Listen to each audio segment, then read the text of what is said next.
guys, so we are on the very beginning of Unit 6 now.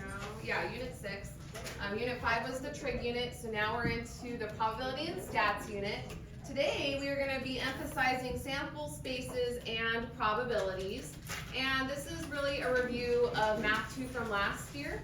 So we're going to look at some vocabulary that you're going to be using today, and the first thing is a probability experiment. So we're just writing some definitions at first. A probability experiment is an action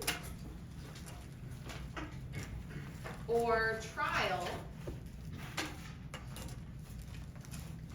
that has varying results. An action or trial that has varying results is what a probability experiment is. You're experimenting, like you're rolling a die and seeing what happens. That's an experiment. Flipping a coin, seeing what happens. That's an experiment. The varying results, like you can get heads or tails. If you roll a die, you can get a 1, 2, 3, 4, 5, or 6. You know, different things that can happen. In fact, those things that can happen, those are the outcomes. So an outcome is the possible results.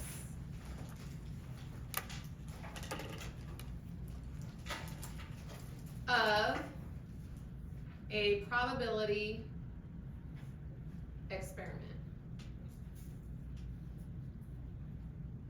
Cannot get my handwriting to be nice today. My hand doesn't want to move. It's a little stiff today. The possible results of a probability experiment are the outcomes. Hey, Layla, the 2 handouts are on my stool over there. The sample space is what is next. It is the set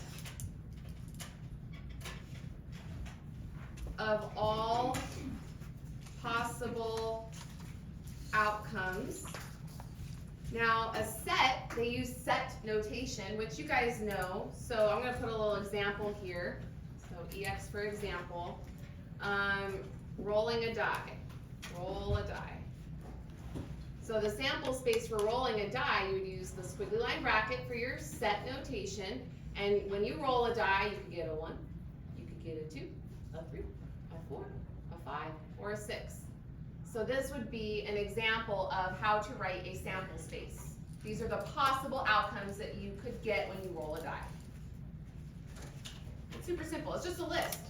It's like a grocery list, except you have to put the little squiggly line brackets around it. That's all. And then the last definition here is an event, and this is a collection of one or more outcomes. So an example of an event, I'm not going to write it down though, would be like, let's stick with rolling a die. Let's say the probability of rolling an even number. Well, how many even numbers are there on a die? 3. How many numbers are there total? 6. So the probability of rolling an even number is 3 out of 6. That's half, right? It reduces to half, so 50% chance of rolling an even number. So that would be an event, a collection of one or more outcomes. Rolling an even number, there are 2, 4, and 6 on that die. That would be the event. Okay. So now how to find the probabilities. Probability of A. There's 2 different types of probabilities. The first one we're going to talk about is theoretical probability. This is in theory, which means we don't have to, do it. We can just theoretically think about what the possibilities are and go from there. So theoretical probability is typically what you guys are going to be using. It's the probability of some event A equals the number of favorable outcomes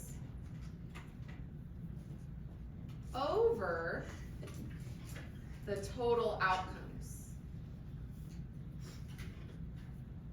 The number of favorable outcomes over the total outcomes. Just like I explained in the example I spoke out loud a moment ago, the probability of picking an even number or rolling an even number on a die, well, there's 3 even numbers, 2, 4, and 6. Those would be our favorable outcomes. The total number of outcomes is the 1, 2, 3, 4, 5, 6, so there's 6 outcomes. 3 out of 6 reduces to 1/2, and there you go. So here's another little example I do want to write down, because you're going to see this a lot too, flipping a coin. You always are asked questions on flipping a coin. So the event would be finding the probability of flipping a coin and getting heads, okay, because you can get heads or tails. Well, we need a fraction. What is the total number of outcomes when you're flipping a coin? Two, heads or tails. Well, flipping heads is only one of those outcomes, so it is 1/2. But sometimes they don't want the probability as a fraction. Sometimes they want it as a decimal. What decimal would this be? 0.5. Or say they want it as a percent. What percent would this be? 50%. Okay, so it just depends on how they want you to write the probability. Sometimes they don't tell you. That means you get to choose. If you want to leave it as a fraction, you just have to make sure that the fraction is what? Simplified. It's got to be reduced. Or you can leave it as a decimal, and if it didn't tell you, that means not only do you get to choose to write it as a decimal or a fraction or percent, but you also get to decide how many places you want to round it out to. So you could put, say it's 0.51, you could put 51%, or you could put 0.5, because that works as well. Okay. Then there is the experimental probability. Experimental probability means that you are actually doing it and you're counting how many times your experiment is successful. So it follows the same sort of thing. Probability of some event A is equal to, the numerator is going to be the number of successes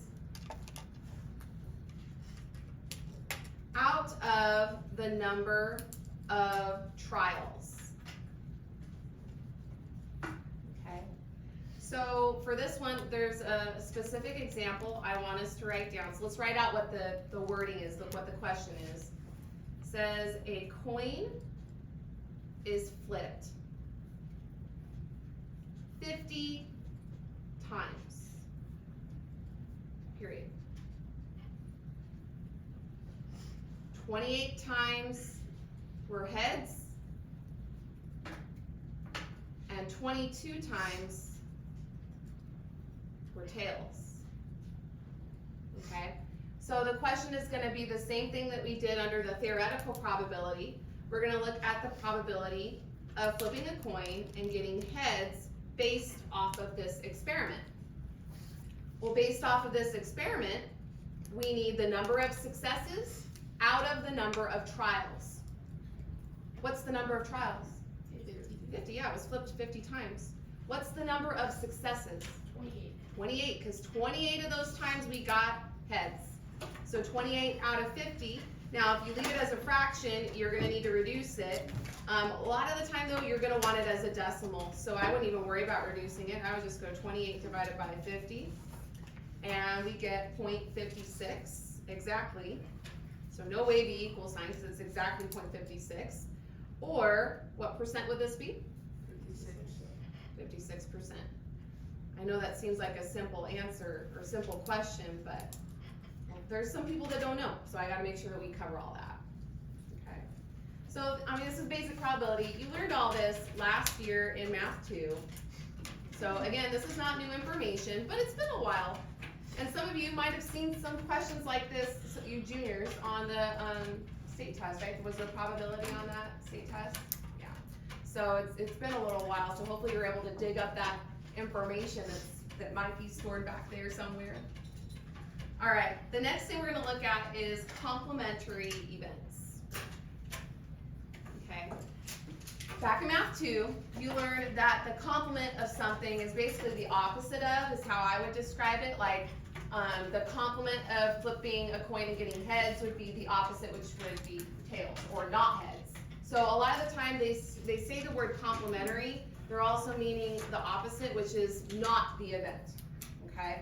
So not heads, or it's going to rain, or it's not going to rain, or you're gonna go jogging, or you're not going jogging. Like, it's always the opposite of, and it's represented by the word not.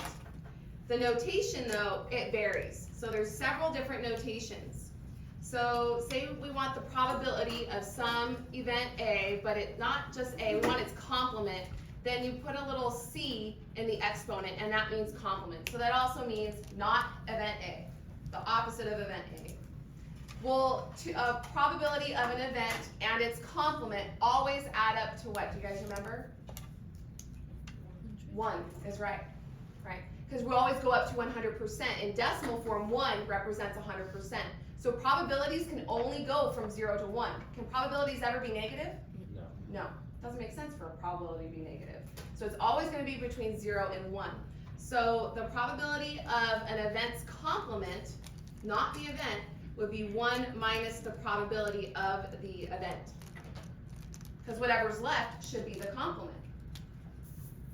1 minus the event happening, whatever's left should be the event not happening. Yes? Wait, is the first one already put in PR and this is already put in CR, or those are not? No, those are combinations and permutations. We are going to be looking at those again, but this isn't it. No.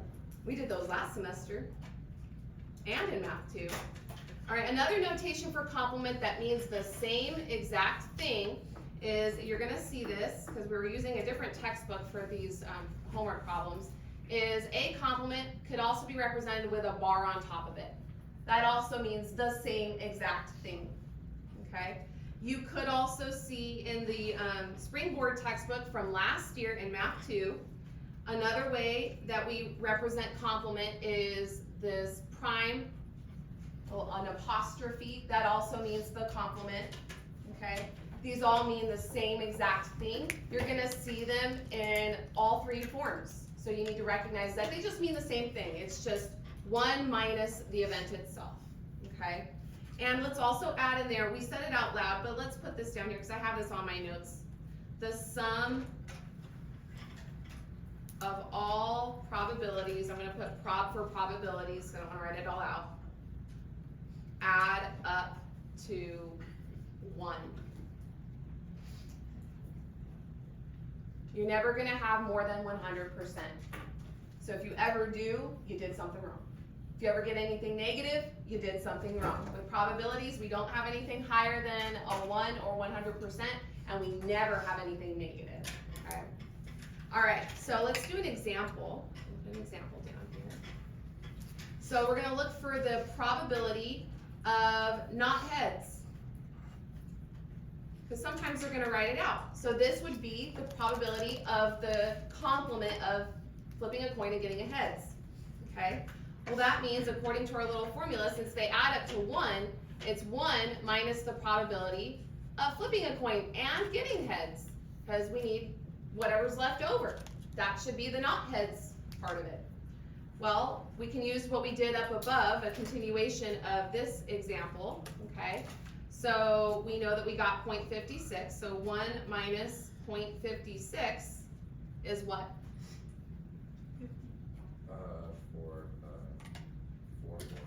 44, right?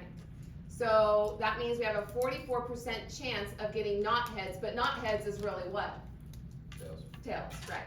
So we have a 44% chance of flipping a coin out of those 50 times and getting tails, not heads.